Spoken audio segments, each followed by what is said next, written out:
Hello everybody, let's switch it up today and talk about something fresh. Silo. The first episode took me by surprise with how much I enjoyed it. It seems very promising, so let's just get right into it. The episode starts with Sheriff Becker opening the show with some words that set up some major plot points for the show, but we get the full understanding of those words later. Holtzen then asks the deputy to meet him in one of the holding cells, and then the sheriff locks himself up. When the deputy gets there, it's like he can sense what it is about to happen after the sheriff had locked himself up. The sheriff starts to talk about how he wants to be with her while looking at the screen, and he should have done this a long time ago. And the deputy keeps interrupting him, begging him not to say the words. The scene is pretty intense as well, and then the sheriff says that he wants to go out, meaning that he wants to leave the silo. It seems with how he was acting before he said it, and his reaction after, it seems like you're basically signing yourself up to die if you say that. Then the sheriff takes a nap while the deputy gets everything ready for him to leave, and then the episode enters a flashback. We are now introduced to Allison, and she is the wife of the Sheriff Holtzen, and they are reacting to an email or post on their Asylum forums or whatever it could be, saying that these people are allowed to have a baby now.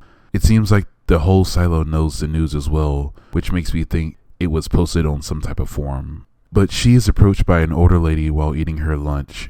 She asks Allison if she can be her fertility counselor and asks her to think about it and keep an open mind. Sheriff Holtzen seems to not like her and was being very dismissive toward her. Now they are at the doctor's and he is taking the birth control device out of her so they can actually have their baby. It seems like they do this to all the women for population control, at least that is my only guess right now. Then we learn that Allison works in the IT department of the silo, and it seems that she has a hard time following their rules. For example, she sent a post to everyone that explains how to retrieve data from the things that have been deleted, and her boss tells her that he has taken it down. That tells us that the silo higher-ups definitely have something to hide from everyone. On her way home from work, she sees the fertility counselor again, and she stops to ask to talk to her for some tea. And she also asks her what did she think were on the servers that they erased in the past. And then she tells her that she is not the type of person that will allow her to have a baby here. Back at work, she is then told that George has submitted another ticket again and it is her turn to come down and help him. While down there, he pulls out a hard drive looking device and tells her that he used her data retrieval method and found that there are something on it, but he couldn't unlock it. And so she unlocks it, and during this, the mayor is giving a speech about how they survived a great rebellion that happened 140 years ago, and that those were the people that deleted all the hard drives and everything. And also, you can see the celebrations of Freedom Day happening throughout the whole entire episode. But back to Allison. On the hard drive, they find blueprints of the silo, and then Allison gets scared and tells George to destroy the hard drive. She calls it a relic and says that it's illegal to even have these. After she leaves George, he finds a tunnel in the blueprints of the silo that leads to somewhere. She then goes about her days normally, seemed to be greatly affected by what she saw, or either fighting the urge to learn more.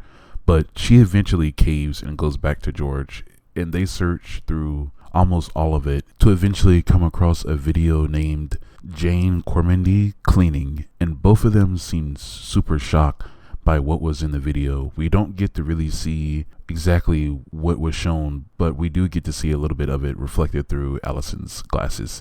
And after all that, in the next morning, they have a meeting with the doctor, but Allison never shows up, and she is not even at work. But the sheriff finds her back home talking about how she was never going to be allowed to have a baby and that she cut out another birth control device. And then the sheriff takes off to find a doctor to help Allison. But the sheriff has to run almost throughout the whole entire silo, so it takes him a while to find one. And by the time he does, the deputy tells him that she's now in the auditorium and telling everybody that none of it is real, and eventually she says that she wants to go out. But right before she leaves the silo, she tells her husband that the videos that they see of the cleanings are not real, that they are created. And if the outside is green and sunny with blue skies and stuff like that, that she would go and clean the camera. And if it's not, that she would accept her defeat and then just wave goodbye.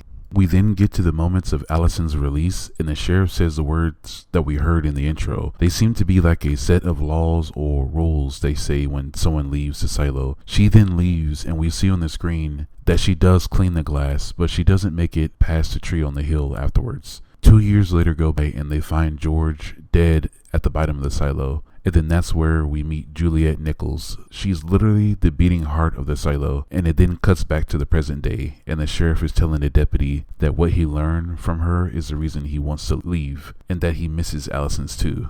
But I think that the silo is just a giant science project, and that these people are stuck in it are all subjects. I think nothing at all has happened outside. But what do you guys think? Let me know and stay tuned for the next silo review. Thanks for watching.